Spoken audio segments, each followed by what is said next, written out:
Do 2 and 1. Are we live? Hello everybody and welcome to the Arundel Camera Club meeting for Thursday, August 29th. My name is John Milliker and I'm the club president for the 2024-2025 season. As always, the Arundel Camera Club was founded in 1957 and exists to promote the arts, science, and education in all aspects and fields of photography. For more information about us, please visit arundelcameraclub.org. If you're local here to Anne Arundel County, Maryland area, we encourage you to visit us at the Severna Park Baptist Church at 506 Benfield Road, Severna Park, Maryland. Wow, I hope everybody had a really great summer. It's great to see so many smiling faces. Sad that the summer is over, but I'm really excited for this year at the Camera Club. A little bit of information for anybody who may be joining us online that's new or here in person that's new. We meet during the school year from September to May, and here at the Severna Park Baptist Church every Thursday night at 7 p.m. And we run a multitude of fantastic programs, fantastic contests, wonderful, wonderful field trips, and other events. Christine does studio nights, tabletop nights, and it's just such a great place to be. If you are interested in any kind of photography whatsoever, please visit us. And we'll get you started on your way, whether you're an old photographer, kind of advanced, or whether you're just starting out and got a camera for Christmas or your birthday. Come on out and see what's possible with that. As always, we have free memberships that allows you to come to the field trips, watch the programs, and even watch the contests. And that will always be free for people online and here in person. We do have a paid membership, which I think is the best value. It's for the contest. If you want to enter contests, if you want to earn points, ribbons, certificates, and plaques at the end of the year, then we highly recommend that. And that's $40 per member, and we also have a family membership available as well. And that's also, like I said, that is probably the cheapest camera club in the area for somebody that meets every single week on Thursdays, and like I said, on field trips once a month. Before we move to tonight's... When is the dues due? When is the club? September? Well, dues are due tonight, but really, dues are due before you compete for the contest. So if you have dues tonight, Jackie is not available, I will give them to Susan and or bring them next week. But you definitely want to get your dues in the week before your contest. So definitely do that. If you are a free member, we recommend you go to our website and sign up for the free membership. Even if you've signed up last year, please renew, because there's a little questionnaire on what you're interested in, what you shoot. And Christine and everybody, uses that to make sure that we're really, filling the needs of everybody in the area. So please do that. Do we have any announcements tonight? Okay, well, we're going to run a quick little format here. I'm going to get Christine to talk in a little bit, and then Ron, and then Ed. And we'll kind of get the season started for everybody. I wanted to make a couple announcements. If you're on our membership list, you were here at the banquet last year, or end of year banquet. I've been named the chairperson for the Anne Arundel County Fair photography exhibit, and I took that position because I want the Arundel Camera Club naturally to basically run that. The previous gentleman, his name was Charles Ruby. I think he's 98 years old. He ran it amazingly for so many years. Well, now he's looking to enjoy retirement a little bit, and kind of fell on my lap. And I want that to follow the presidency or the club, or I want that to follow the club no matter what. We were there today, and we cleaned up the area. We have several members that were interested in volunteering, so thank you all for doing that. But that should be a really good time. I've got a bunch of booklets here, and I want everybody to take them if you can. Take one for yourself, take one for friends and family. Yes? John, whose photos are being exhibited? Let me get to that. Oh, okay. Take a book. This has got all the information for the Anne Arundel County Fair, and I don't want to have any to take home because I'm not going to be able to pass them out. So if you have somewhere you could maybe kind of put some in a doctor's office or dentist's office. Let's get some hype going for the fair. It was a very good question about the entries. The Anne Arundel County Fair is open to any county members. to submit your photography, your fine art, your chickens, goats, pigs, all the fun stuff. It is a really nice county fair that's got a small county feel to it, even though we're a big county. Highly recommend you go visit it. I believe we have a field trip coming up to that. I kind of came into this without much information, so I didn't push it. I kind of want to see how it runs status quo for this year, but next year we'll really push as well. One of the great things about this is they have allowed us to set up a table where we can talk about the club, and that's what a lot of the volunteers that are coming out, they're going to talk about the Arundel Camera Club, and hopefully it'll boost a lot of numbers. Because still, I've always said this club is the best kept secret in Anne Arundel County, so we need to get some more people to come out and check us out. So, should be good. Do we have any questions about the fair? Yes, sir, Ken. Still didn't answer the question about how do we enter our images. Grab one of the booklets that has all the information. Christine and I and maybe somebody else will be there Sunday the 8th and Monday the 9th. Yes, but in the booklet it'll tell you exactly how you need to mount your images, how you need to print your images, and get them in there. Page 65. Well, page 65 tells you all the fun stuff. But there's another page earlier in the booklet that will tell you the dates and times and all that fun stuff. Yes, it's somewhere else. So they just grouped all that in one spot. Okay. Just don't let our judges, who we have one of them in the room, know which image is yours. So. I mean, my work looks like my work. It absolutely does, Ken. That it does. The pictures in the newsletter, were they from last year then? I thought they were already from this year. Pictures in what newsletter? The online newsletter. The one that Mike Get put out. Yeah, they have pictures from the county fair people who got in. But that was last year? Or this Was that for the fair or was that another contest? Bob entered and won in the Howard County Fair. Oh, was that what? Yes, that might be it. Yeah, I don't know if we've ever had a field trip to the county fair, so it's going to be a great. Did we? How long ago was that? County Fair? Oh. The Balloon Festival is different from the county fair. Yeah, it is. So, all right. Unless there's anything else, any other questions, let's go ahead and turn it over to Christine, our programs chair, to talk a little bit about the exciting program she has lined up coming up here. Hello. First, let's go over the schedule for the next couple weeks, and then I will move on to the programs that I have scheduled. And if you know anyone that would be interested in giving, I need a few more for the spring. So I'm still looking. I need about 3 more programs for the spring. I do have a lot of exciting programs that are going to be given that I've already set up. But first, this Saturday is the field trip to Great Falls. Ed will talk more about that whenever he gets up. September 5th is the What I Did Over the Summer evening. There'll be a link sent out, send in some pictures, and basically you just talk about where you went, where you photographed, and what you did over the summer. On September 12th is our first digital contest with the theme of open. On September 19th is a program, we're having a print night. I will send out more information on that, but basically several of us who have printers are going to bring in printers. This is to help with the theme of light and dark. Sure.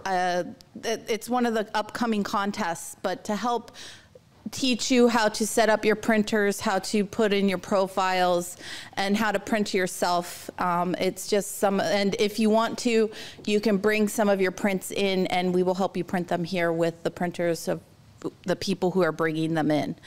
That should help some of the new people with some of their prints.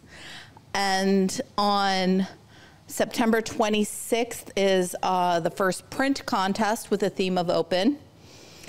On October 3rd, we're going to have a photo walk in downtown Frederick. So I'm trying to make sure we have a photo walk in each season, and I wanted to get some new places instead of always doing just Annapolis and Ellicott City, which seems to be the only ones. So we're gonna go to a little further out, but I think it's still gonna be a lot of fun, and beautiful places. Christine, for this photo walk, are we meeting earlier? We can.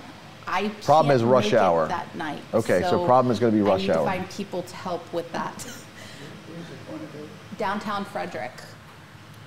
There's a creek that goes through the center of Frederick that is very beautiful. And just even walking the streets of downtown Frederick with all the old-time buildings and stuff, I think it's very picturesque. And it's one of the places I like to go with my sister who lives up that way and to take photos. So I thought it would be a good place to do a photo walk. It's very pretty. Any other questions about that? Okay, so let's go to some of the other programs I have for this year. In October 17th, Rick Hulbert is doing a program virtually on the joy of symmetry in photography, and he is virtual because he lives in Canada. So he is an internationally award-winning photographer that he does a lot of professional architectural and urban design work, and he's an elected member of the Royal Canadian Academy of Arts. So I'm excited to have him speak to us. And then he has served as an instructor of photography, and so I'm kind of excited to have him speak. Ryan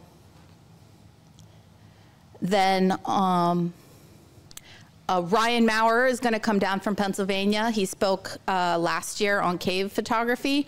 He's going to talk about his trip to Iceland and photographing the volcanoes there. And he's really excited to come down and speak to us again. He was a really great speaker, and I'm looking forward to him coming down. In January 2nd, Hazel Meredith is doing alternative visual artistry. She is also virtual. She's from Tennessee. So I'm excited to have her speak to us and show off some of her photography. January 16th, our own Jackie Colstock is going to talk about geometric shapes, again, getting us ready for some of the contests that are in the spring. January 30th, we're having a tabletop night, and we'll go more into what that's going to be based on then. Oh, I skipped. October 31st is a portrait night. So we'll work with that. I thought portraiture would be good to have again. I think that's right before our Lights and Darks contest. I forget the exact name of that theme, but and then February 6th, Ron is going to give us a talk on photographing the Southwest. And then March 6th, I have Quinn Jacobson, who has talked to us in the past. He is from New Mexico. He's lived in Colorado. He is a wet plate friend of John's and mine that has spoke to us several times during when we were all virtual, and I'm really excited to have him speak to us again. He's very charismatic. He loves to work themes into his art, and I'm really excited to have him speak about his latest project. And then May 1st will be our photo walk to Kent Island, which was where I thought we should do our spring photo walk down in Stevensonville. So those are the programs I have so far, and hopefully, and John is going to do a program in there also, redoing his history of photography and doing a wet plate demonstration for us. I'm just going to fill him in where I can't find someone else. So I don't have him scheduled, but he will definitely be doing a program for us this year. Okay. That's what I have. Thank you, Christine. If you can give that to Ed for me, and we'll get started. We've always said it before, our club members, collectively, we are experts on a lot of things. If you've ever wanted to give a presentation on something, Christine is here to help you. I'm here to help you. Others are here to help you get it together. JC was a little worried about his presentation, but he knocked it absolutely out of the park. I mean, yeah, absolutely. But we have so many people that can give great presentations. And even if maybe you want to show some kind of a Photoshop tutorial or something, maybe we could put a couple smaller presentations together for one night. But please contact Christine, because You know, she's got some amazing people from outside of Maryland, but we have a lot of amazing people in here. And speaking of an amazing person, Christine, you have wonderful contacts from all over the United States and Canada. Some of it's thanks to the MPA, but yes. Well, it's my pleasure to talk to you about our visits for our field trips. And Diane Voucher and Monique and I worked on this really hard, and this is what we came up with. Now, a lot of them are already passed, so let's talk about the one that's coming up this Saturday. This gentleman here at the banquet recommended we go to Great Falls. He showed some pictures with his camera, and I said, wow, we got to do that. So it's going to be this Saturday, and you can see it's beautiful water, beautiful rushing water. And there's a lot of different things you can do. You can see the map here, all the different places you can go to. And I was just suggesting we can have a picnic at 3 o'clock there's a picnic area near the visitor center. So anyway, there's going to be some really wonderful pictures that people will be taking on this day. Now, a lot of the things have already passed. So then after that,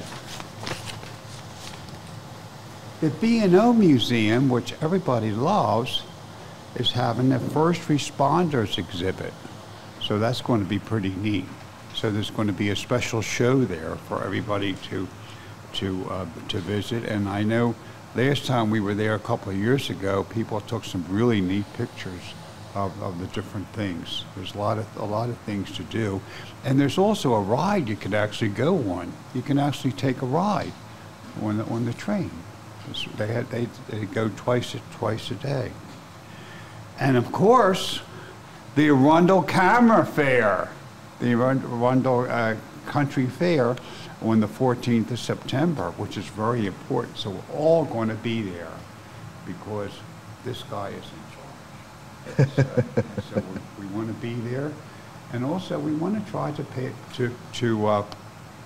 speak up the Camera Club and get more members, because we have a lot of new members now. So we're doing, this Camera Club is vital.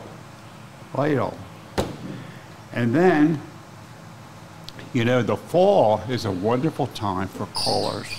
Beautiful colors, the trees with the different colors. So what a better place to go than the Skyline Drive. Ooh. So we're going to go on the Skyline Drive there. And we're going to meet at Big Meadows at noon. And then this is going to be a neat place, Chesapeake City in Maryland. That's going to be in November. And then also we have the Jug Bay Wetlands Sanctuary. And now we're going to go to Arlington National Cemetery. Isn't this going to be neat? Going to Arlington National Cemetery where all the graves are and everything, and we can see the different things there with the wreath laying, and then on Sunday we're going to go to Philadelphia, to the Eastern State Penitentiary. So I'm looking forward to go there. I'm going to go for the weekend. I'm going to get a hotel room up there and stay for the weekend, because Philadelphia is my city. That's where I was born. And I love the art museum with Rocky. Rocky. Now, what a beautiful sight to see the beautiful monuments in Washington, D.C. at night. So we're going to do that. We're going to capture those beautiful pictures of Washington, D.C., of the beautiful monuments that we have in February. And then, you know, the cherry blossoms are going to be beautiful this year, and we're going to capture them in March the 23rd. And then the Washington, D.C. National Arboretum, which is very close. It's a wonderful area. And they have bonsai and the Penji Museum, so it's really nice. And they have, what's that structure they have there? There's a structure there. They took something from Washington D.C. and they put this structure up here with all the pillars and everything. It's really neat. Let's see. And then in April we're going to see the Shanks Ferry Wildlife Preserve, and then Bob Weber recommended we go to the U.S. Botany Gardens in Washington, D.C. It's a beautiful conservatory there. And then we're going to go to the Naval Academy, and we're going to have they have a nice tour at the Naval Academy, and it's a beautiful place. You know, the Chesapeake Bay. We can take a lot of wonderful pictures there. And then, of course, the Kenilworth Park and Aquatic Gardens, where they have all the pretty flowers coming up. So that's going to be our year. And we're going to have a wonderful time and take great pictures. And we're going to be number one. We're going to number one with our pictures. Perfect. Thank you. Thank you, Ed. Ed, I have to ask you a question. When you were a young man growing up in Philadelphia, did you ever do the Rocky thing where you ran up the stairs and then did the thing? Yes. Awesome. That's cool. I love Rocky. Well, Ed, that sounds like an amazing, absolutely amazing lineup of field trips. Thank you so much.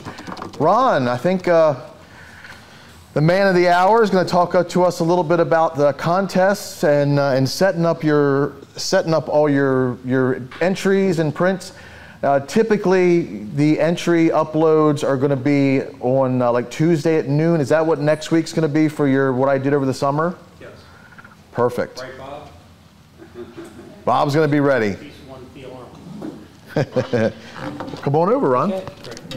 Contest chair, Ron Piper. I don't have my laptop here because I'm going to read this along with you as we go through. Just a couple preliminary words. You know, the whole group, this whole thing is about the joy of photography. It's not about contests. It's not about buying the best and newest, and spankiest new camera that's out there.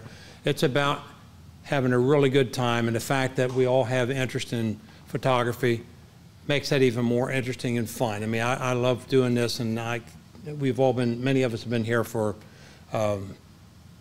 decade, going on 2 decades, you know, so it's a good thing. So I want to talk about the contest because that's my job. There are 8 months of contests starting next 2 weeks, right? Okay, so most of this is stuff that most of you have heard before, but stupidly, whenever I started doing this, I didn't know any of this stuff. I just started bringing pictures in, and then partway through I realized we had end of the year contests and stuff, and ribbons and all that stuff. So I want to kind of give you a full disclosure on all this if you're coming new to the club, but we do have a couple of changes and procedures that we want to talk about those, and a couple of requests we want to make too. John? So we're going to talk about, this has to do with both critiques, by the way, and contests. So critique is good if you sit down. I had lunch today with a friend. I came in with a box full of prints, as I often do, and a couple on my phone, and just to get his reaction to things. Because when you think about it, you're taking pictures for you. But if you want to kind of reach out to somebody else and have them feel the impact, and if they're not feeling it, then you want to know what you've done or what you haven't done or what you should do to help somebody else share the joy, if you will, with a photo. So that's sort of what this is about. It's not just about winning prizes. So we've got one digital contest every month, 3 items you can submit for that. We've got print contest, 3 color, 3 black and white. We'll talk about that in a second. In order to plan there, I don't know about you all, but how many of you have been pulling pictures during the summer that you might be putting in for contests? Okay, that's great. If you haven't done that, start setting some aside in Lightroom, put maybe 5 stars on it instead of 1 or something, if you think you might use it. I get a little anal about the way I do mine. I have charts and all kinds of crazy stuff that aren't necessary, only because that's the way my brain works. But you should sort of plan ahead of time. Then I want to talk about preparing the digital images for submission. There's a certain way you have to submit those. And preparing the prints, that's why I brought up a couple here with some problems we had last year with this. I'd like to kind of talk about that with you. And on to the next thing. These are, by the way, we dropped, Mike has a good record of all these pictures for the last forever. And we dropped some of those club pictures in here to the, into this PowerPoint earlier. So here's the one big change. We used to have this nebulous rule about how many times you could bring a picture back, and nobody understood it. So I think last year, at the end of the year, it's just clean and simple. If it didn't win a prize, it's got a 4 submission lifespan. After that, don't bring it back in. Okay? Up to 4 times. That means if it came in as a digital and you want to bring it back as a print or vice versa, you can do that. So that's a new change, and there is not necessarily a time span on how old these images ought to be. At one point we talked about within the last 2 years, and frankly, with the technology the way it is, I don't really like to submit my own images more than a couple years old, because new software, new capabilities and all that. So let's see. An image that's been awarded, and the 4 submission rule. Yes? Excuse me, Ron. Can you define competitive lifetime? Can you repeat the question, Ron? He asked if we could define a competitive lifetime. All right. If you, I can do it through these 2 bullets here. Let's see if this works. So if it wins, if you bring it in today, contest, it wins first place. That's its competitive lifetime. So first, second, third, or fourth, you can submit it 1 time once it's selected, and we'll assign points to that. But that's you can't bring it back anymore. You can submit it to some other contest, but not ours. I guess, so I understand it. If I entered an image twice this year and we got nowhere, I could enter it 2 more times next year. That's right. Okay. Yeah. That's right. Yeah, that could go on. John? I got one more question. Yes, Fred. Okay. My question is, what about its color and then you turn it to black and white? We talk about that. Repeat that. Fred's asking a real good question. If you turned it in twice as a black and white, and you lost, and you make it color, is that a first submission or is that a 3rd submission, right? Yeah, good question. Good question. John, what is the rule for that? Do you remember? We really don't have a rule. See, ideally, I want to bring something up. When you bring it in black and white, it's in a whole different context. So is that a new life? well, the thought was, like, let's say you take the same photo of the same flower 17 times. Are those 17 images? And thankfully, we've never had to say yes or no. So what we want to do is we want you to, especially with, like Ron saying, for 2 years, this is the Arundel Camera Club, not the Arundel I'm good at finding my old images club. So really, there's a wild chicken loose in here apparently. The fair has come early. Thank you, Bob, for bringing the fair early. While ideally you could change an image up and it could be a new image, you really, you want to stretch your photographic muscles. If something lost 4 times, there's probably a reason for it. Typically, when the judge says, "Hey, there's a tree sticking out of somebody's head, you're going to fix it," and you keep fixing it, maybe it's not meant. So you really don't want to submit the same image, even if you change it a little bit. So ideally, if it's the same image of a lighthouse with the moon behind it, and you change it color, you change it black and white, you make it digital, you add a Photoshop filter, to me, that's the same image, but really nobody's gonna come down on you for it, because if you've lost 4 times that image, then we want you to submit it 4 more times so we have a better chance. If you go to the contests, competitions rather, portion of the website, we have all those things written out almost in legalese. So if you want to double check, Mike's not here to double check all this stuff. I don't have all this in my head. I haven't been here. I need to be here another decade. It might stick with me. So if you got an honorable mention in an image, then you could resubmit it up to 4 times if it keeps getting kicked back. If you got no prize for it, again, up to 4 times. So that's the difference between these two. My personal rule is if 2 judges say it stinks, I'm not bringing it back. You know, but the issue with the picture, it's really important to get the judges' feedback. Now, that said, if I have a judge, 3 different judges don't like a particular image, and I really, really like it, and I feel it's something more worthwhile than that, I'm going to bring it back, honestly. So you have the 4. If you think it's worth your while to use it, then go right ahead. All right. Mike couldn't make it tonight. I'll tell you, I'm so sorry he's not up here doing this. All right, we have separate contests between novice and unlimited, and just for the new folks who came in last year, it isn't meaning that novices are freshly starting and they're not real good, and the unlimiteds are the excellent ones. It means that you started submitting pictures for competition, and when you get your 50 points, you move up to the next category. It's more a measure of how long you've been competing in our organization. We have, and you've all seen them, some of our novices are way out there, and there are some rules, John. Ron, if somebody joins the club that is a professional photographer or has won a lot of awards or contests, or just feels like, man, I really should be competing with the big boys and I want to cry a lot, can they request to be put in the unlimited class? Yes, there's a little procedure on the website for that. We can do that.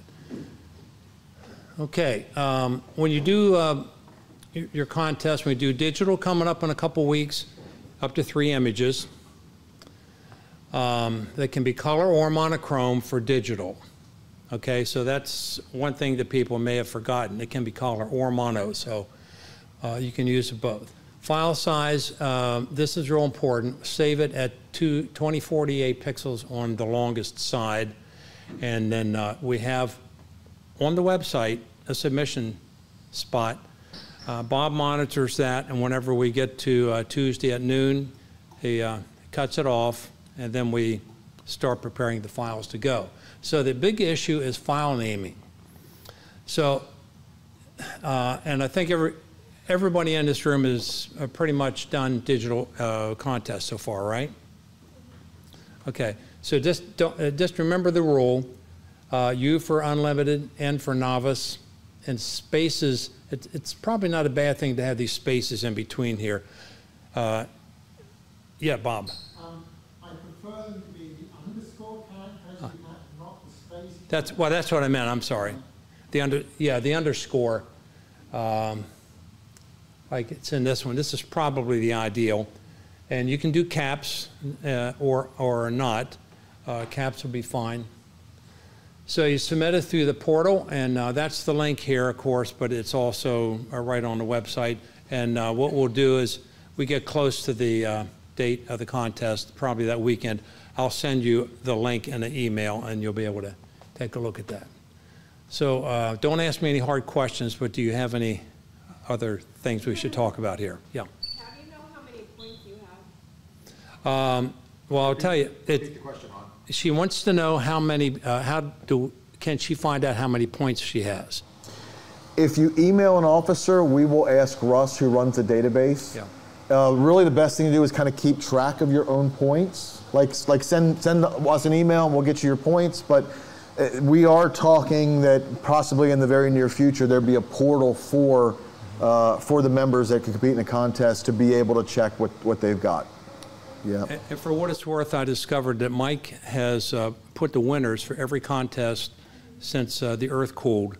They're on the website, and you can go down to the month that you first started competing, open up the winners. Usually it's the month after, and you can look at all the winners, pick yours out.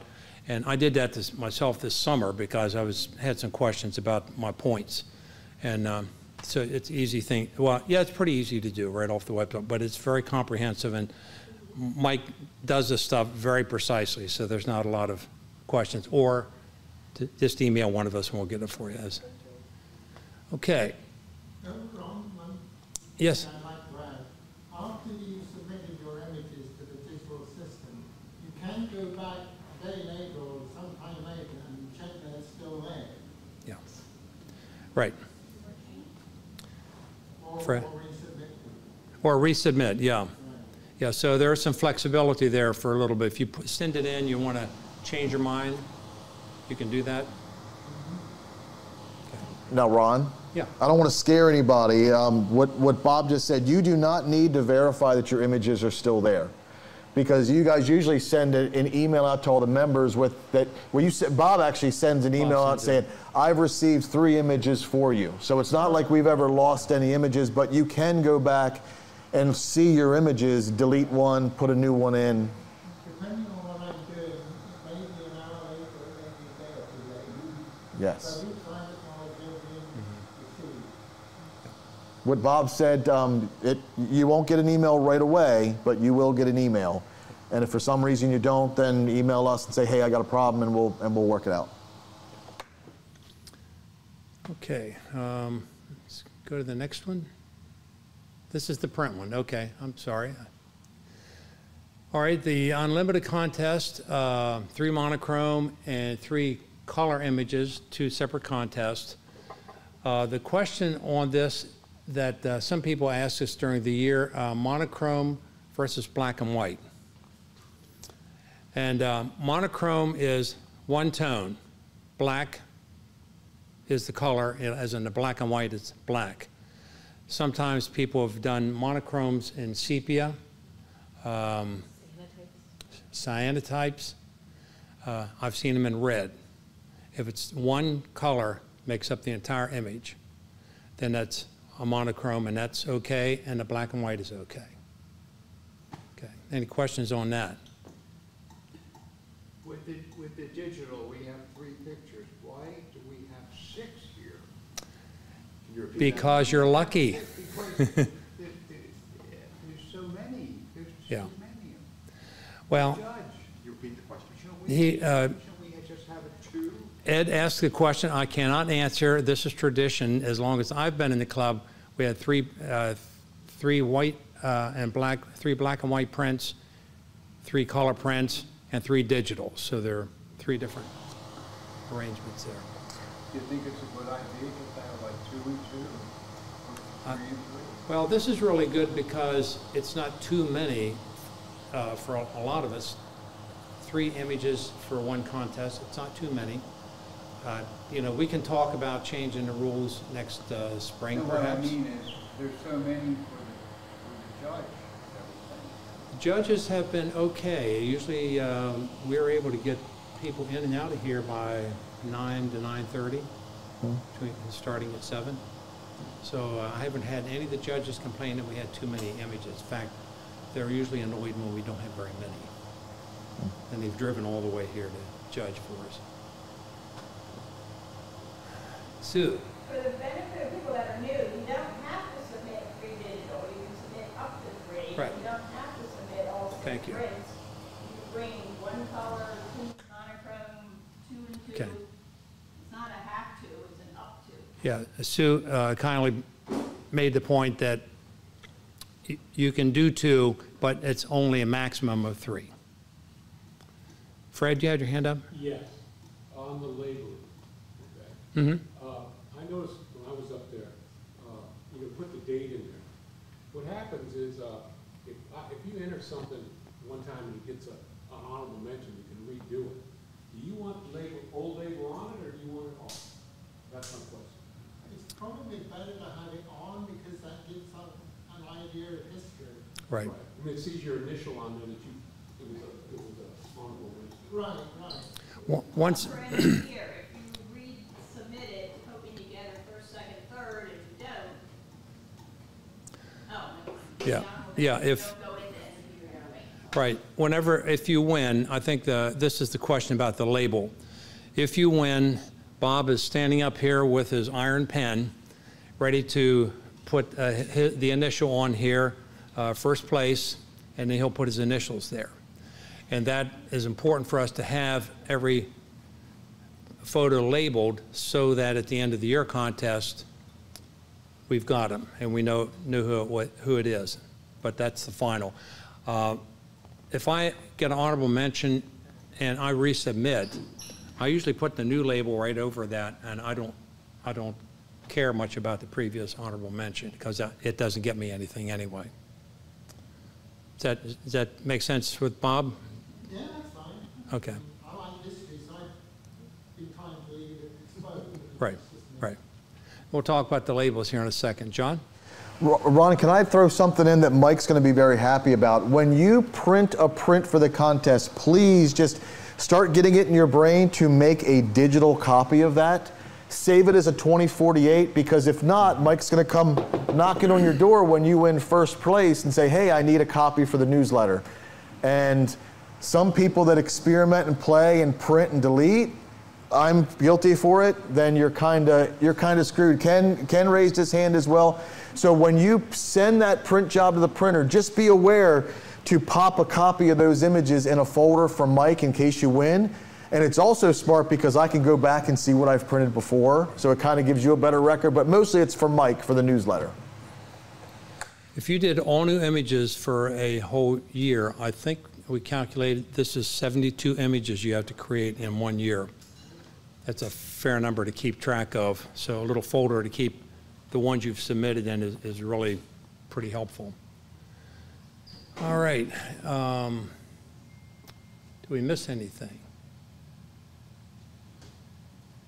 Yes. Label on the back. Let's talk about the label. I'm sorry, Sue. I was gonna say the precision of the label. Okay. Well, a couple of things about the label on the mat and so on. Lights are coming on. Let's do the lights, if you will. This is something I submitted to a contest in 2013, so it's way old. You notice my little eeny weeny label over here? It's typed, but it's not very big. Now, our eyes are, when we're up here moving labels through, it's better to have something that's a little bit bigger and get the label program anyway, and print it out and make it a nice size like that you can get it. So a couple of things. Also, you notice that this one has a little arrow over here. This is really important. We need to make sure we have, particularly if it's an abstract, you don't know which end is up. So put an arrow on it. Sometimes people will put the arrow right into the label, and which is what I've been doing lately. Now, I'm not sure if I'm out in sequence, but I do want to talk about not only the labels. By the way, Mike put a label program on the website. You can download it, a template, and you can use that, and that will make it easier for you too. So, John, let's take a look at the print. So the label, of course, has your title, Novice or Unlimited, color, monochrome, photographer, the date. Got to have all that information so we make sure you're being judged within the right category. Okay, John? What can we do to make sure that the prints stay together, because they get passed through? I mean, I know you guys handle them as gently as you can, but they do lead a kind of hard life going through the box and stacked. Well, that's kind of why I brought these along, because we can talk a bit about that. First of all, think about doing these as mats that you'll use over and over and over again. This one got used once. This one got used for a bunch of times. So you see extra labels on the back of it. And I got another one here that's the same. I'll reuse them a whole lot. This one has it all over. So I reuse them. So the deal is I take a lot of care to put the mats together. And I learned this from my wife, who is a watercolorist. And so when you do the mat, first thing you do is get linen tape. And you cut a piece like this, and you put the front mat, flip it out that way. You tape, put a little linen tape hinge, one up here, one up there. So it's just kind of like a little sandwich. It goes together. Take the picture. Don't tape it on 4 sides. Put 2 pieces of tape on the picture to hold it up at the top. And that's what a lot of the artists will know. You don't want to tape it multiple places because as it absorbs moisture and such, it wrinkles. But if you hang it at the top, it'll simply hang loose and it'll look good for you. Make sure that you have the picture sized the way it is. Now, I have a approach to this that's different. A lot of photographers I've talked to use 11 by 14 size prints, and that's all they use. And some people are doing square crops. My rule of thumb, I have to remind myself of this all the time, don't be lazy and put it in 11 by 14 if it really needs to be in a square crop to look good. The picture will tell you what the crop should be. So 11 by 11 is pretty good. 11 by 14 is pretty good. 11 by 16 is pretty good. So you have lots of options. And if you have those done ahead of time, and then you print to that size, usually that'll cover it.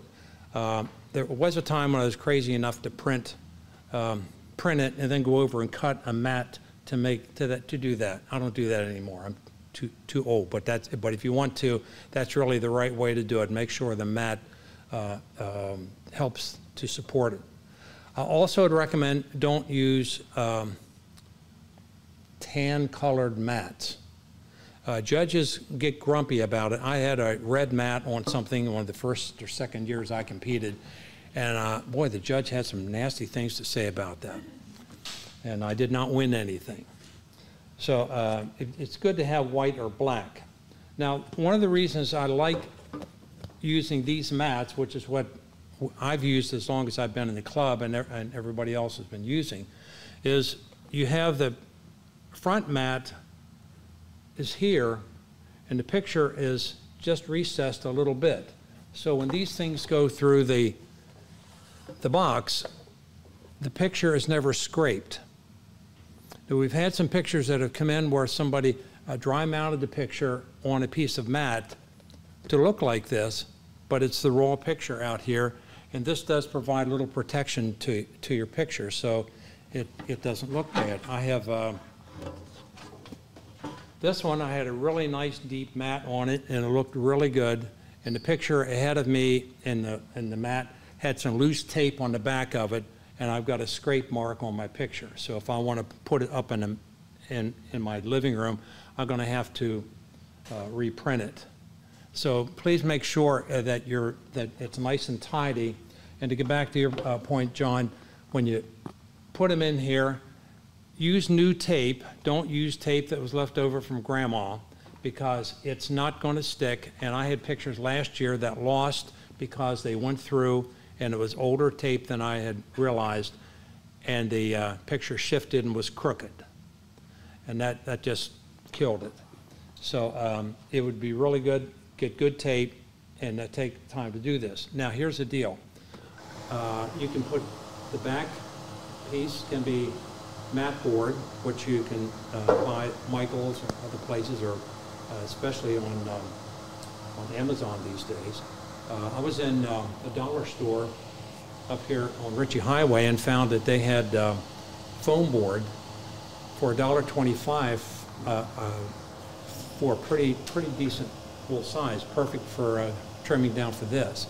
So I use foam board on a lot of these. I think this one's foam board. It's a little bit thicker and it helps it lay flat and look good. But the whole deal is plan to reuse the mats. It's not going to cost you that much, and you protect it. and protect your picture, and really importantly, protect other people's pictures in the stack. How do you attach your phone board to your Mac? The phone board, the mat board. I have a hinge, linen tape hinge here, and one here, I think. And then down at the bottom, okay, so I have it attached like that. And down at the bottom, I get glue dots or two-sided tape, and I'll put it in the corner. I think Mike and maybe some other photographers have put little Velcro tabs in the corner, and I haven't had luck with those. Some people do. Anybody else use those Velcro things? Okay, I need to start using that because that makes it a little bit easier to make these things last long. So anyway, you know, you need to invest a little bit of money to kind of protect your money, if that's the way to put it. Ron, I might be jumping the gun. What is the maximum and minimum size for photos, frames? Do judges care about tiny versus large? What's the biggest size they can put a matted picture in the box? The outside is usually 20 inches on the longest side. That's your maximum.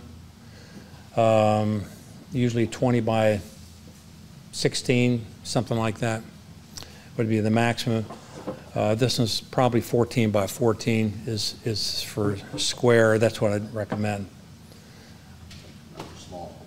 And the small. Well, I'm glad you brought that up. A couple of us have had luck with some really good small prints this year, haven't you? Yeah. Last year you had a couple that did quite well in contests, and you keep hearing that if you only have a small printer, it can only print 8.5 by 11 or 8 by 10s, that you're not going to compete. That ain't true. Judges, I have bad eyes, so I prefer to have a big print to look at. But most of the judges have been giving, if it's a small picture and it's good and it competes well, it's going to win. So I would. JC. The height of the mat can't be more than 20 display. Right. Yeah, if this were a portrait, it'd be height would be 20. 20, that's the maximum. Or the width would be 20. I mean, we can have it as long as you want, right? It won't fit in the box. You are limited. Technically, it would fit in the box long ways. The 20 is really the height here, but the problem is the way Bob has expertly crafted the printer box, really anything more than 20 is going to start falling off with light. So that's why it's a good rule to have no longer than 20 on the longest side. Right. Did it? I don't think I've ever seen a 20 by 20. Bob, what do you think? If somebody wanted to put a panorama in there? You're going to take your app and try and push something that wide through the box. Yeah, 20 by 20, I think should be sufficient. So if you want to do a panorama, maybe do a 20 by 12 or something. Yeah, 20 by 12, yeah. It's still going to be a very big thing to do there. Right. And that light fall off is pretty quick. Yeah, because you're going to be the light on. Yeah. It'll fit, but All right. And by the way, if any of this needs to be edited, we'll send some emails out to you, and I'm sure Mike will be talking to you next week. Okay, let's go to the next thing. Let's see. It's monochrome. I think we talked about one color. The image has shades of one color varying from very white to dark. I think I said all this before. Do you have any other questions on the black and whites? Okay. I have gotten caught on this. One of the first images I put in that I had used selective color, I had a bunch of people lined up at a crosswalk in Manhattan, and there was a woman in a red dress in the group, and I made her dress red as it was, and it was a black and white behind that, and I submitted it as a mono. Don't do that. Yeah. That's a color image. I would compete as a color image, which is absolutely fine. Okay. It's color if the image is composed of more than one color. If it's split or multi-tone. And I haven't seen very many, if any, split or multi-tone pictures this year. Various shades of 2 or more colors, grayscale with added accent color. Again, the contest chair is going to have to make a call on this if there is a question ahead of time. And if you're working on something, you have a question ahead of time, email me or email Bob or John, and we can sort it out for you ahead of time. Okay, so talked about matting. Again, you're protecting your photos and protecting the photos for the other folks. I've got tons of these at home. And if anybody has a hard time getting started, let me know, and I can scare up some of my older mats and give them to you. I just sort through those and try to, as much as possible, to reuse them. You know, don't make a ton if you can avoid it. But at the end of the year, we have the end of year contest. You've got to have every one of those end of the year pictures in the original mat and with Bob's little curlicue signature there to verify it's a winner. Okay. Ron, do we have a rule against, and I know this has always been a thing of the past, but judges don't judge on the mat. Like, they may judge on whether it's a good white mat or a good black mat, but the thing of the matter is, we want you to compete. So if you've got some gnarly looking mats, we'd rather you compete. A good judge is going to judge the photo. Yeah, judges have been instructed to judge the photo and not the treatment. But the treatment is sort of the psychological magic that you do to make sure that it doesn't distract from the picture when you submit it. Okay, print no larger than 20 on the side, as we said. We hit all these questions early.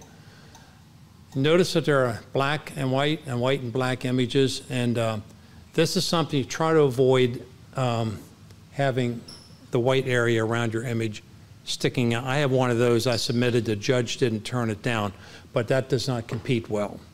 If you, your picture is smaller than the mat, even if it's symmetrical. If they're crooked, that's going to be really bad. And the board on the back should be exactly the same size as the mat on the front.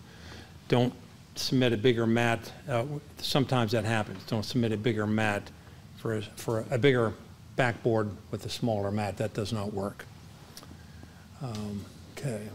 So here's the magical part that it took me several months to figure out when I started, is that you get 8 points for a first place placement in a monthly contest, 6 for second, 4 for third, 2 for a fourth place, and 1 point for honorable mention. And any of those will contribute to your end of year points, which will have to do with the various prizes we give at the end of the year. So you keep good track of your records. Russ will, and that'll work out fine. At the end of the year, we'll give plaques and ribbons accordingly. And these are collected on a lifetime basis, too. Let's see. So let's go down to the, you get a certificate for every 50 additional points. So in other words, you get 50 points as a novice, you'll move up to an unlimited. And you'll be unlimited from there on out. But additional points, 50 more gets you a bronze certificate, 100 gets you a silver certificate, and so on, all the way up to a master with when you have 250 total points. And there are several people, Chuck Gallegos, for example, is a Grand Master who has master in all 3 of those, and Mike might be as well. I'm not quite sure, but the number of people that have achieved that over time it isn't all that great. But a good goal to work for it. It's not about the points, it's about the joy. You got to remember that. All right, this is the tough part that's introduces a little something new called AI. One quick thing. Yeah. Points, that's for each of the 3 categories. Right. Okay. You repeat that, Ron? Yeah. That's for each of the categories. In other words, it's not 50 total points. It's there are people who will advance, and they might be unlimited in mono, and might be novice in color. So you compete in each one of those digital, color, black and white as separate tracks. Okay. Yeah, thanks, Bob, for bringing that up. That clarifies it. Okay, all elements of the entered image, the original exposure, the original negatives, positives, textures, and/or artist media must be the creation of the authored participant. So if you add in a texture layer, or if you go grab a background off of another picture and you want to put that in and erase the background that's there, it's all got to be your work. So you don't go to Photoshop, which happens to have their own little skies there. If you don't like the skies that's there that day, you can pick their sky, but you can't submit that picture in this contest. It has to be your sky. Photoshop allows you to load your own skies into the sky replacement feature there, by the way. But make sure it's all legit. It's unethical, constitutes plagiarism, and violates the law to simply copy an image, even in another medium, that was made by somebody else. So that's about as plain and clear as it gets. What is not as clear is AI. This actually includes the use of images generated by artificial intelligence that was trained using other artists' work. And if there are AI features in Lightroom and a whole lot of the other programs today, what you got to worry about is what they call word to, John, what's the right term? It's words to image. Like you can go into Photoshop, I think it's called Photoshop Firefly, but you could say, put a bald eagle in this shot holding a fish. So basically, there's a lot of programs out there that are AI, Topaz Sharpener, right. Topaz this, and you can understand those. Those use AI to, change exposures or sharpen an image, right, or even heal an image. But as long as it's working with your pixels, it's manipulating your pixels and not introducing imagery or pixels of an outside source, it's been really difficult to come up with a good wording for that. Right. Yeah, it is. It's hard to put it, but basically, if it's not your image, and if you grabbed it by way of AI, I did the AI thing on an image I had that was 20 years old, and I realized I cut off my toes. So I simply wrote in Photoshop, put my shoes, finish my shoes, and put rocks beneath me. And like that, it's a great image. Now, I can't use it for competition, but I'm thinking like, this is a great tool, I really like this. Don't use that, because that's somebody else's rocks that they have, that's going out and grabbed and dropped in there. But if you went back out and photographed your toes and some rocks, right, and you photoshopped rocks and you photoshopped your toes back in there, absolutely, those are your images, is that okay? That's okay. Okay, and images determined to be copies of another artist's work or to have used another's work be disqualified.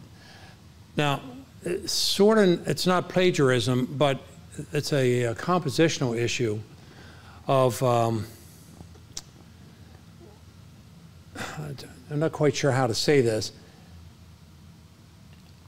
If you have an image, if you've taken a photograph of a beautiful piece of art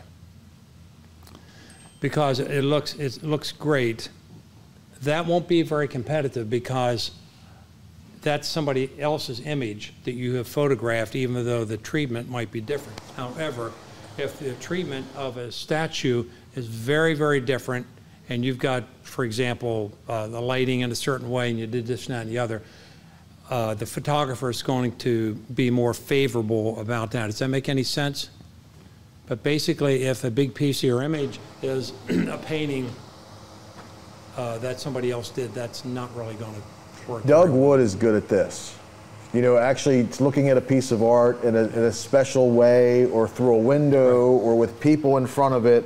But some of Doug Wood's work of other people's art, and I'm using air quotes, you make it your own. Find a way to make it your own. Don't just show it up there and click it and you're done. That phrase, other people's art, you kind of tuck that in the back of your brain, and when you're out photographing, you look at it, put it through that filter, and if it meets that criteria, then it's probably not going to be a good one. Competitively, it's not exactly plagiarism, because you can recognize another piece of art from somebody.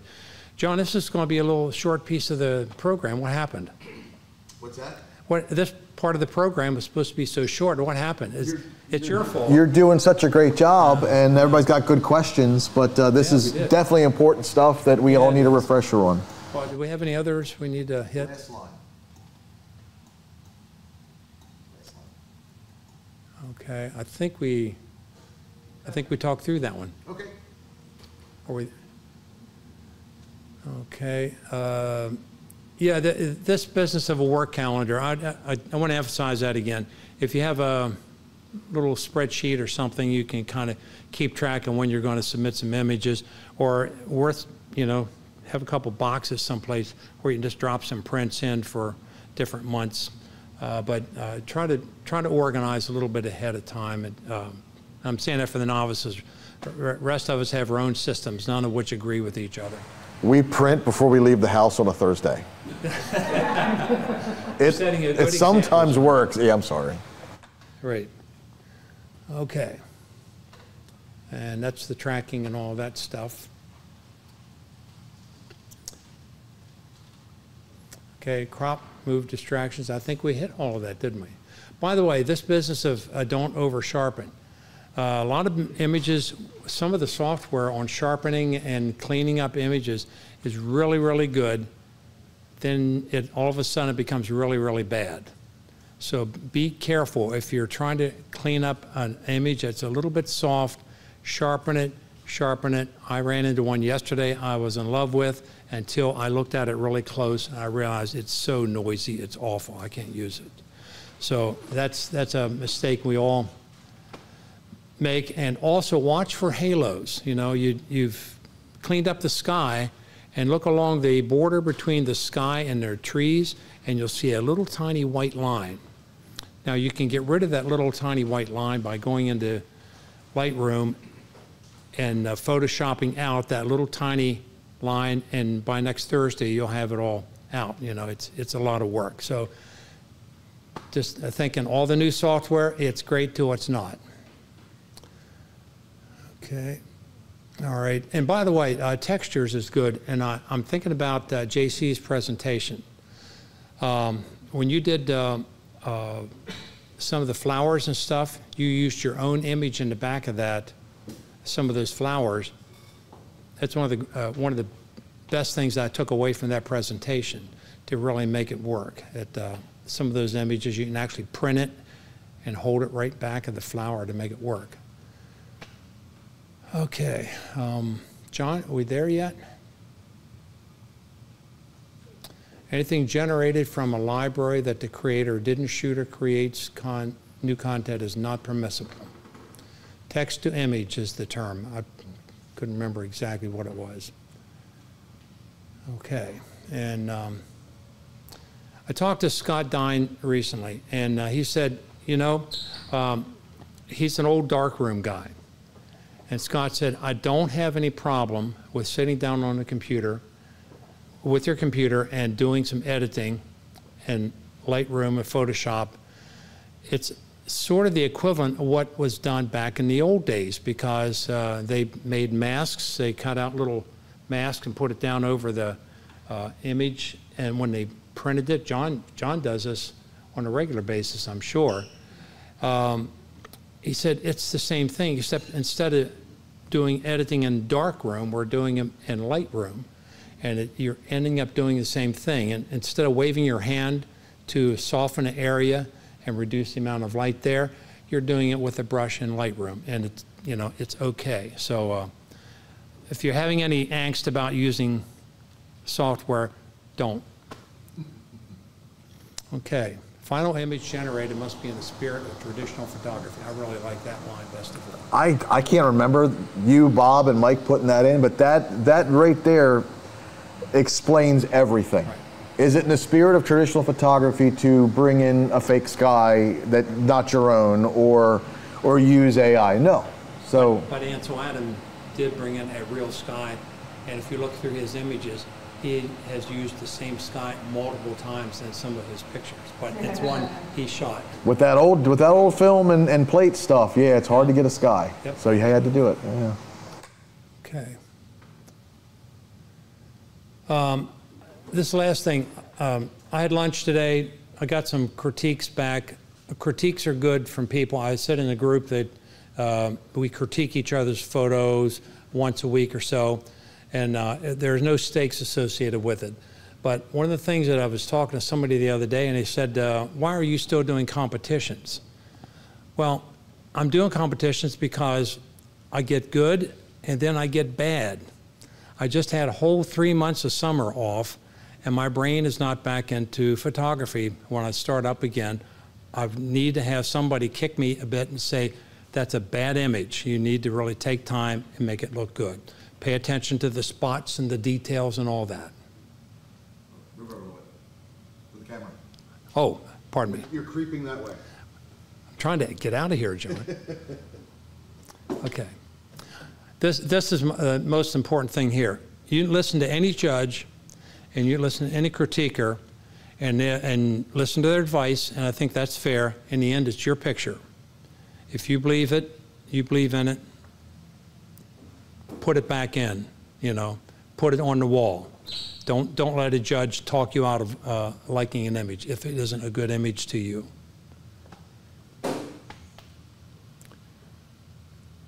Okay,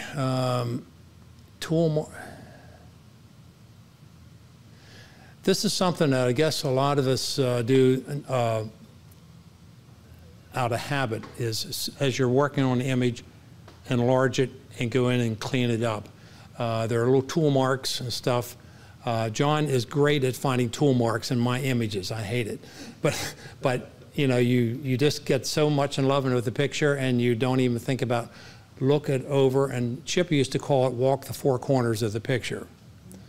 All the way around, you know, make sure that there's no branch sticking in from the side or something like that. Make sure the picture is doing everything you want it to, but don't look at it in a traditional way. And out of focus eyes, they can kill a picture.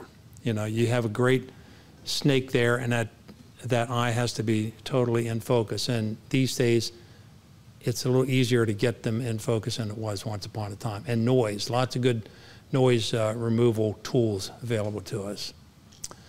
And most importantly, these days, if you've followed the way the judges are judging, they're expecting, if there's a branch sticking in from the side or a speck over here or whatever, it's nothing to go click and it's gone.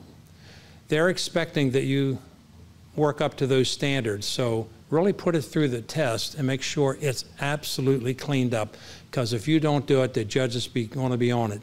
10 years ago, I think there was more tolerance for some of this because it was a little harder to remove distractions and noise and such. Okay, are we getting close? Pay attention to the rules and leading lines. This is an important thing too. When I judge for clubs, and I'll do a few of those this year, I invariably look for pictures that break the rules. You know, it's nice to have the rule of thirds and all that. I look for the way your eye moves through the image. You know, where does it enter the picture and where does it leave? And does that how does that make you feel? It's your emotional impact, not the technical side of it. But pay attention to all those, and these judges will give you feedback on it. But in the end, I found that I've seen some images that are absolutely spectacular because they didn't pay attention to any of the rules. No rules a third. I had one that the guy was blurry and he was walking out of the picture in the background, but it had such emotional impact and was such a key element in the picture, it was a winner. So keep that in mind. The judges are always looking for the way it makes you feel. And they'll tolerate something a little bit off the mark. Okay. Am I done yet? 2 more slides. Okay. All right, keep walking out. Okay, it is impact, and that is the bottom line on your picture. But that's why it's good to go to somebody else just to get some feedback, even before you bring it in here for the contest, just to say, what's this do for you? So if the answer is, then you know maybe you're the only one that loves it. And that's the bottom line. It's your photo. All right. I want to say something about the website, and then I'm going to shut up. Mike has done an excellent job of putting that website together. There's no other club that has those kind of sets of resources for it. Go take a look at all of those and those things as you're getting started this year. If there's a question, always go to it or contact one of the rest of us. I also want to put in the plug for the MPA stuff. Christine said she got a couple of judges, a couple of speakers from MPA. If you go, we now have a whole ton of presentations. I mean, probably 100 different presentations on the MPA website. We call it webinars and such. And many of them are very, very good people that would charge a lot of money if you want to go see them, but they're short and real useful. John, I'm going to throw this at you. No question. I got a question. I got a question still. Go ahead. If you want to remove like power lines or a stop sign, you can use generative fill or clone, but you can't use the AI feature. Is that correct? Generative fill is kind of an AI feature. I thought generative fill takes it from somewhere else in your picture. Yeah.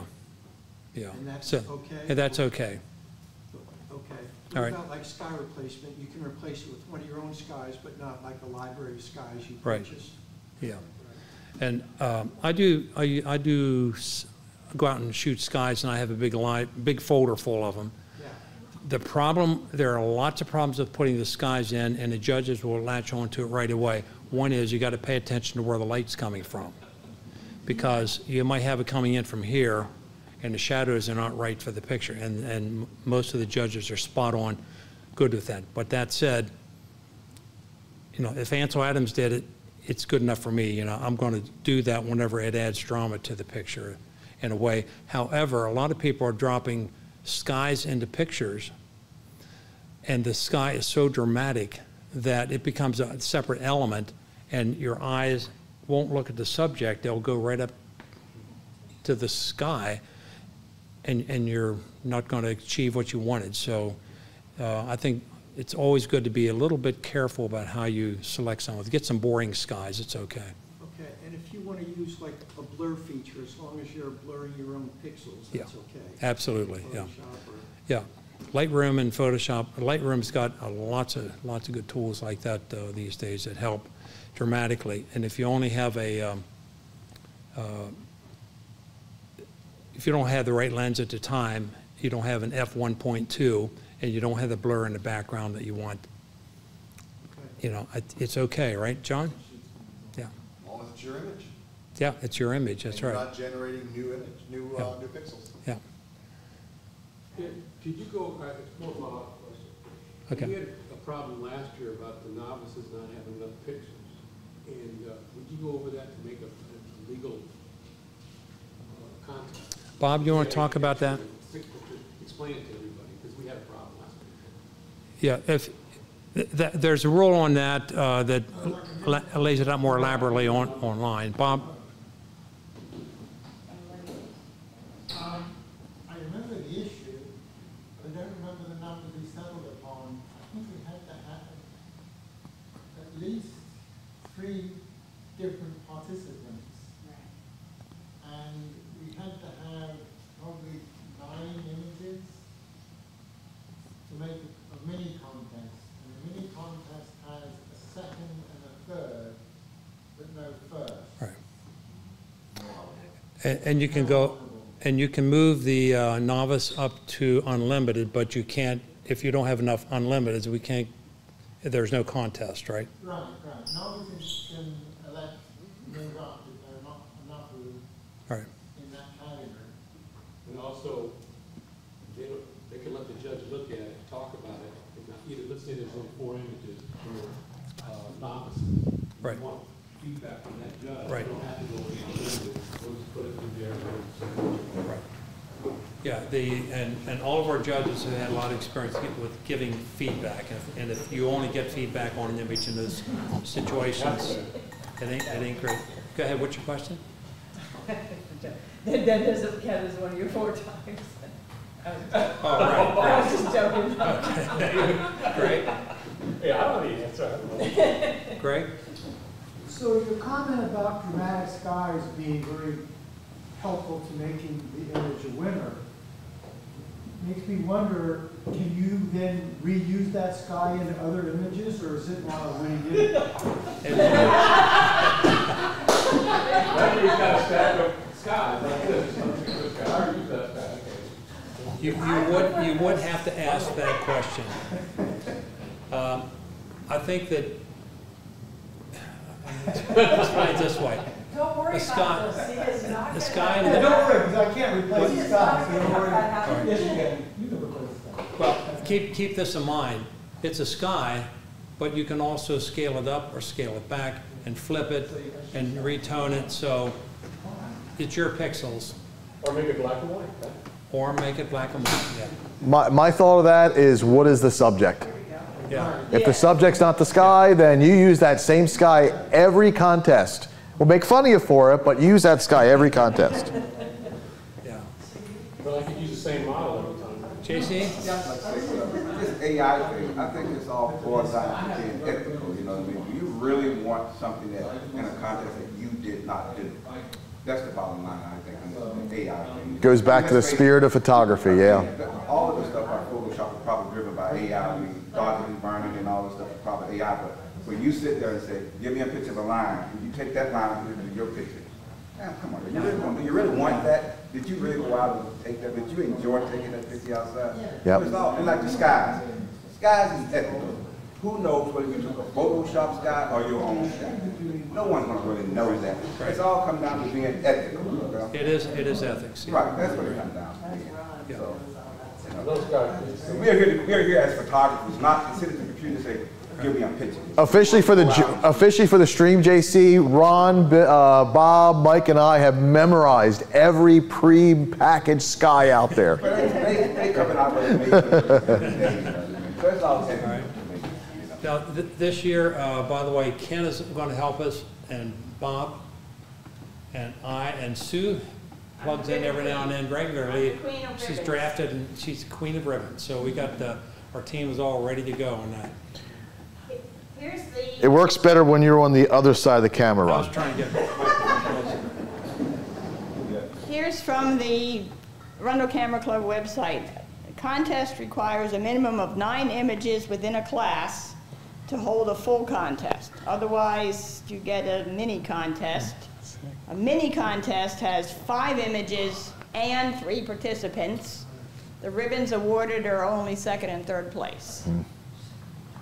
So as the novices get good and migrate into unlimited class, or as the novices get stage fright and don't want to submit, it lessens the opportunity for everybody in the novice class. Okay. And I have something else to add, might be helpful. Okay. With the labels on the back of the pictures, if you're not using a nice typed one like Ron showed, or the template that Mike has on the newsletter, if you're just handwriting it, please make it legible. Please include all the parts of it. Don't go crazy with the picture name being 25 words long, and put the up arrow in the right direction that makes sense to the rest of us. Otherwise, there'll be confusion. And I would also add one thing, keep in mind, my business not because I'm trying to read in the dark. And the other thing, people are often asking about where you can get pictures printed. I've come across a couple places. CVS Pharmacy is one, and I was in an Ellicott City sort of privately owned mailboxes, etc., packaging and mail store, and they do photography printing. I don't know whether it's their machine or they send it out. Now, the quality of what you get won't be as much as for people that have their own printers or that use a good service like B&H. But if you're wanting to generate pictures to see how your compositions are looking to a judge, or you want them printed to practice mounting and sharing with the club members, that is someplace you can try. JC? JCW photographer will print them for a nominal cost. Well, I was going to say, if anybody is having trouble printing, let me know. If you come over with a thumb drive with your picture, I can work with you and try to get it printed and make it work. Okay. John, it's all yours. I think we're done. Thank you, Ron. Thank you. A couple points were made up really well. Can you mute that microphone? A couple points were brought up about the novices and the small amount of novices that may sometimes happen. Yeah, it does happen. I think we've had a couple mini contests this last year. That brings us to membership. We have some business cards here. Take them all. Hand them out to your friends and your family and your enemies, and let's get some more people back in here. I also wanted to talk about a couple other things. Of course, I forgot it, but thank you so much to Ron and Christine and Bob and Mike. Ron talked about the going on the website and checking out the website. Check out the newsletters too. I think Mike keeps an eye on the amount of people that download them, so please check out the newsletter. He does such a great job on them as well. So can we give those people a round of applause? Awesome. Do we have any questions? Anything at the end? Yes, Sue? Because we have a contest in 2 weeks, if Jackie's not here next week, or you're not here next week, and you haven't paid, then there's a whole lot of confusion whether you qualify to enter at that contest. So, well, I think... I will take money from anybody that's here. I will email Jackie please. Tomorrow morning and give her the list. I'll email a couple of the other officers just to... Yeah, Jackie, anybody who pays tonight, we're going to send that information to Jackie as soon as possible. There is also a mailing address for the check as well, and we can go through that. Anything else before we end the meeting? All right, well, thanks everybody for coming out. Look forward to an amazing year. Get your photos together, and we'll see everybody next week. Goodbye.